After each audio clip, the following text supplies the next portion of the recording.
We begin with the issue that has gripped the nation for much of the week, the rise of the so-called alt-right, white nationalist groups in the United States.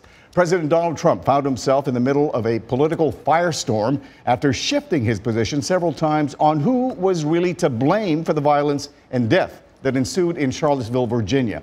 VOA senior national correspondent Jim Malone has our report. Wait a minute, I'm not finished. In his feisty exchange with reporters at Trump Tower, the president insisted that both sides were to blame for the violence in the Charlottesville protests. I watched those very closely, much more closely than you people watched it. And you have, you had a group on one side that was bad, and you had a group on the other side that was also very violent. And nobody wants to say that, but I'll say it right now. Trump's comments were denounced by Democrats and by several Republicans, including House Speaker Paul Ryan, who argued on Twitter that white supremacy is repulsive. There can be no moral ambiguity. Republican Senator Cory Gardner spoke at a town hall in Colorado. The KKK, the neo-Nazis, and the white supremacists, like I said earlier, go back to your cave. Republican National Committee Chair Ronna Romney McDaniel defended the president, even as she denounced far-right hate groups. We don't want your vote. We don't support you. We'll speak out against you. The president has said so, the vice president. On Monday, Trump denounced racist hate groups after he came under tremendous pressure to revise an earlier statement on Saturday that condemned the violence on many sides. And for more now on the growing racial divide here in the United States, we are joined in Washington by VOA national correspondent Jim Malone, who filed that report for us, along with VOA White House Bureau Chief Steve Herman. I thank you both for joining us. It's been certainly a busy week. But Jim, first question goes to you. It took the president, less than an hour to respond to condemn the Barcelona attack by car. It took him much longer to respond to the similar attack, to the same kind of attack in Charlottesville, Virginia. I'm wondering, does that suggest that the president may have a blind spot, perhaps, for domestic terrorism? It's certainly been the subject of quite a bit of divisive debate this past week. Mill, this has been a disturbing week on a number of levels. The images from Charlottesville, the Torchlight March, the horrific use of a car as a weapon of mass destruction resulting in the death of a young woman. And then, of course, the president's vacillating comments about where he sees the blame, culminating with his decision to go back on his original gut-level reaction, which was both sides were to blame. I think this has set off a political firestorm, and I'm not sure where this leaves us. I do think it casts a bit of a pall over his presidency at the moment. And Steve, to Jim's point, this was really quite a disturbing kind of unscripted press conference for the president. A lot of people I saw shaking their heads. Do you think GOP lawmakers are confident, or are they disturbed by what they saw? Yes, they're in private, very disturbed. In public, while there have been a number of senators who have put out messages decrying bigotry and racism, only a few mentioned the president by name. I think the most significant statements that we've had, one from Senator Bob Corker from Tennessee, who questioned the president's fitness for office. This is someone who had been vetted by the Trump campaign to be a cabinet member or vice president. Also, the former 2012 Republican nominee for president, Mitt Romney, saying explicitly that the president must apologize. Of course, I don't think anybody around the president expects the president to apologize, however. I think what disturbed a lot of people the most was the president seeming to go out of his way to imply equal blame on both sides. In fact, I think we have a soundbite of that where the president sort of speaks to that.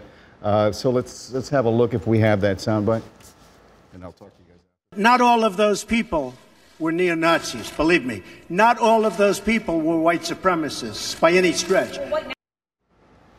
So to both of you, who are these fine people that the president is talking about on the alt-right, the neo-Nazi, the white supremacist side? Well, I think this gets into an issue of the president very careful to nurture his base voting bloc. It's politics. Yeah, I mean, to an extent. I want to say something else, though. If you look back the last three presidents, President Obama, President Bush, President Clinton, they all had their moments when they were on the stage in terms of a national tragedy, and they chose to go down the path of healing, whether it was Barack Obama in the aftermath of Sandy Hook, the terrible events there, George W. Bush after 9/11, Bill Clinton after the Oklahoma City bombing in 1995. These are always tests for a president to step up to the national stage. Are you a uniter, a healer, or do you go in a different direction? And a lot of people are criticizing the president for these remarks because it seems like it worsened the divide in the country and made healing more and more difficult. Trump essentially deepened that divide. In fact, the only praise that we heard came from some of these white nationalist groups, David right? Duke, notably a former Grand Wizard of the Ku Klux Klan and a former candidate for Congress. And as we've said, really no one else has come out to defend the president. The members of his cabinet have been mostly silent. White House officials are not commenting about this. And I think what was also very notable were the statements from the chiefs of the various branches of the armed services putting out messages that they will not tolerate racism in their forces, and that is very notable. The group that seems to be showing the most leadership seems to be the business community, the president's advisory council on manufacturing. And we had a typical, I guess, presidential Trump reaction on that, where he decides to disband these three councils rather than endure any more resignations in protest. You know, this is a very test for him in terms of loyalty. He always sees it in terms of personal loyalty. Right. And so far, we're not seeing anyone step away from the administration, even though we're hearing that there was tremendous pressure on some and soul searching going on within the White House. But that's not evidenced in terms of action yet. Well, as Mitt Romney said, he believes that we are at an inflection point. I think we hear that sometimes week after week. A little bit too often from some people. But this seems this does seem, yes.